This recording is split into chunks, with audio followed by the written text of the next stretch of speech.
আসসালামু আলাইকুম। এই যে দেখতে পাচ্ছেন আমাদের মধু হারভেস্ট হচ্ছে। সরিষা ফুলের মধু, সিজন ফ্রেশ একদম সরিষা ফুলের মধু এখন হারভেস্ট কার্যক্রম শুরু হয়েছে।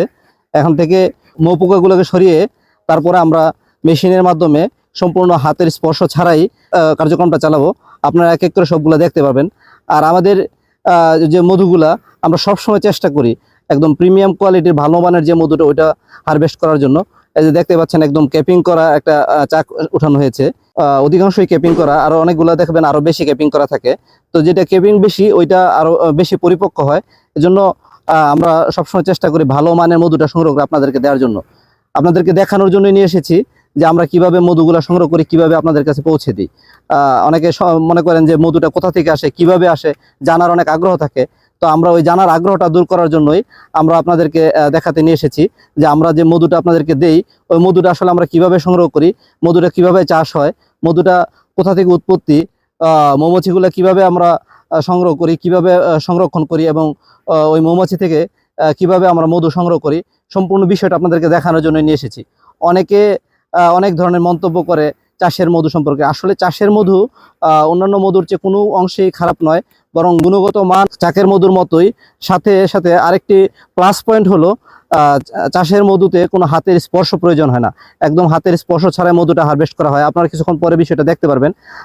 এই যে দেখতে পাচ্ছেন যে আমরা চাকগুলা সংগ্রহ করছি, মধুবর্তী চাকগুলা, ওগুলো এখন আমরা দেখাবো কিভাবে একদম হাতে স্পর্শ ছাড়াই মধুগুলো আমরা হারভেস্ট করি বা সংগ্রহ করি। এটা পুরো প্রক্রিয়া আপনাদেরকে দেখাবো যেন আপনারা সচেতন হতে পারেন যে মধুটা যেন হাতের স্পর্শ ছাড়া একদম ভালো মানের মধুটা আমরা পাই। এই বিষয়টা আমরা কিভাবে নিশ্চিত করি, এই বিষয়টা পরিপূর্ণভাবে দেখানোর জন্যই আমরা একদম খামার থেকে আপনাদেরকে দেখানোর ব্যবস্থা করেছি। যে দেখতে পাচ্ছেন এখন আমাদের হারভেস্ট মেশিনে ঢুকানো হয়েছে মধুর চাকগুলা। এই মধুর চাকগুলা থেকে এখন একদম হাতের স্পর্শ ছাড়াই মধুটা সংগ্রহ করা হবে এই যে মেশিনের মাধ্যমে। এই যে দেখতে পাচ্ছেন হারভেস্ট মেশিনে, এই যে আমি ঘুরাচ্ছি দেখছেন, এখানে খুব দ্রুত স্পিডে ঘুরতেছে।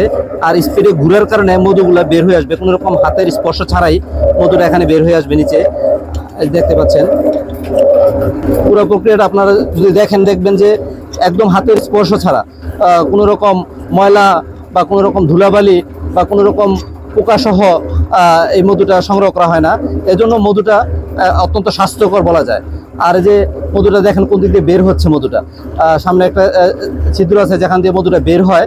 তো এইভাবেই আমাদের মধুটা সংগ্রহ করা হয়। তো এইভাবে মধুটা সংগ্রহ করার কারণে মধুটা স্বাস্থ্যকর থাকে, স্বাস্থ্যকর পরিবেশে থাকার কারণে এই মধুটা সবচেয়ে বেশি উপকারী হয়। আর পাশাপাশি আরেকটা জিনিস লক্ষ্য রাখতে হবে যে মধুটা পরিপক্ক হয়েছে কিনা, যথাযথ সময়ে মধুটা কালেকশন করা হয়েছে কিনা।